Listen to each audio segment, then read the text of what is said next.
I was a terrible student in high school, and the thing that the auto accident did, and it happened just as I graduated, so I was at this sort of crossroads, but it made me apply myself more because I realized more than anything else what a thin thread we hang on in life, and I really wanted to make something out of my life, and I was in an accident that, in theory, no one could survive. So it was like, well, I'm here, and every day now is an extra day. I've been given an extra day. So I got to make the most of it. And then the next day is I've been given 2 extra days. And I've sort of, you can't help in that situation but get into a mindset like that, which is you've been given this gift, and every single day is a gift. And I wanted to make the most of it. Before, when I was in high school, I just sort of wandered around, and I wanted to be a car mechanic, and I wanted to race cars, and I just, the idea of trying to make something out of my life, wasn't really a priority. But I really, what the accident was, allow me to apply myself. Film. One of the most telling things about film schools, you got a lot of students in those days, especially, it's not quite so much today, but wandering around saying, "Oh, I wish I could make a movie. I wish I could make a movie. I can't get in this class. I can't get any." First class I had was an animation class. It wasn't a production class.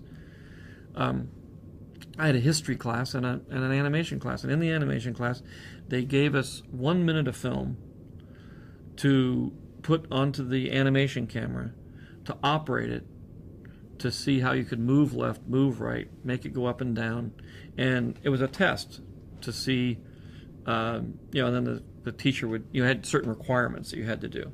You had to make it go up and make it go down. And then the teacher would look at it and say, "Oh, yes, you maneuvered this machine to do these things." And I took that 1 minute of film and made it into a movie.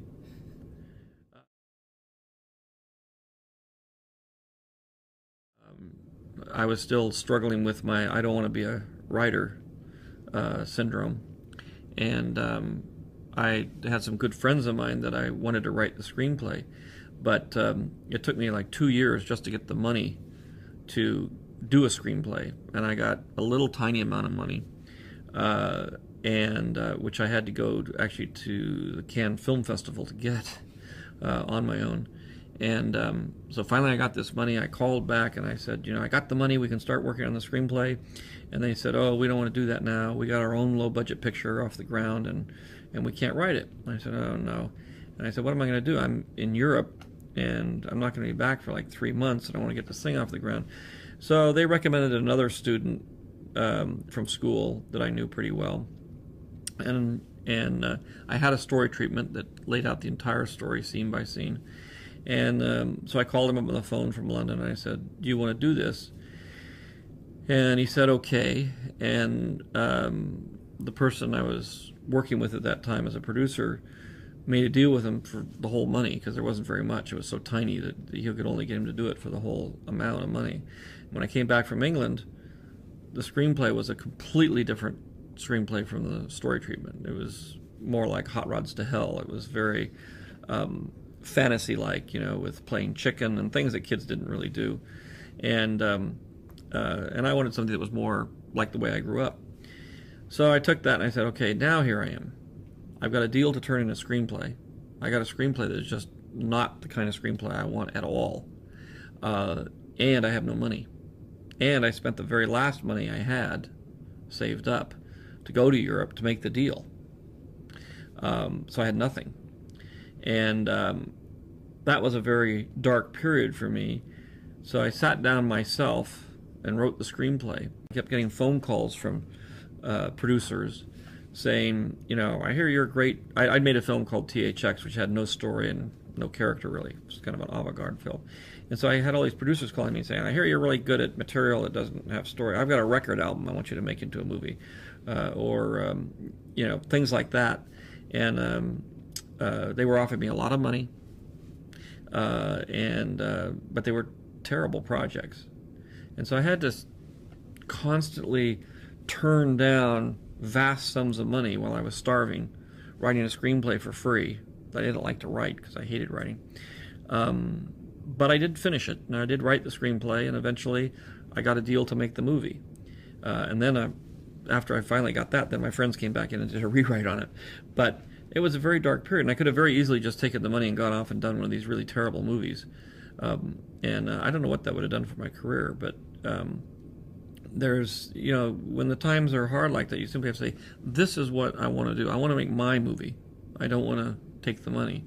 And you just walk forward step by step and get through it somehow. And I got through, actually only took me about 3 weeks to write that script. And I just, every day would sit down at 8 o'clock in the morning and I'd write until about 8 o'clock at night. And I just said, I'm going to finish this, as painful as it is.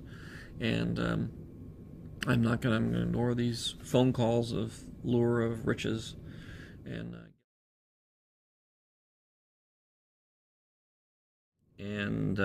when I started working on Star Wars, my second film, American Graffiti, had not come out yet. And so in the beginning, it wasn't something anybody was interested in. And I'd taken it to a couple of studios, and they had turned it down. And then one studio executive saw American Graffiti and loved it. And I took him the proposal. He said, I don't understand this, but I think you're a great filmmaker, and I'm going to invest in you. I'm not going to invest in this project. And that's really how it got made. American Graffiti was really my first attempt at doing something mainstream, so to speak. And even it was so, one, it was in a genre that was looked down upon, but I loved when I was a kid. It was about my life as I grew up, so I cared about it a lot. And then on top of it, it was in a style that was different from what everybody was used to. It was intercutting 4 stories that didn't relate to each other, which nobody really done before. Now it's sort of the standard fare for television. And it had music all the way through it, not just score, but actual songs from the period, and that is something that nobody done before. And they just sort of described it as a musical montage with no characters and no story. And so it's very, very hard to get that off the ground. And on top of that, it was a B movie. I almost got it set up at American International Pictures, where they liked doing those kinds of movies, but it was too strange for them. Star Wars finally, the reality of it hit, and all of the attendant things that go on around it hit. Psychologically, it's a very, very difficult thing to cope with, and you really need time after an event like that in your life, especially if it comes very fast, to assimilate what it is that's happened to you, and how everybody relates to you, and how your life is. Here you spent your whole life just begging and, using every means at your disposal to get one person or 2 people to say yes to your project, or say yes, I'll do this, yes, and then suddenly everybody says yes. Suddenly everybody wants you to do everything and anything you want, and then you have to start learning how to say no. And tons of opportunities come your way, wonderful opportunities, and but you can't do them all. If you start doing them all, your life gets very unfocused. You get overwhelmed, and you collapse, basically. Your feelings of invincibility and stuff sort of turn into a morass of depression. And I've seen it happen to a lot of people, and I went through it myself. It's unavoidable if you're successful.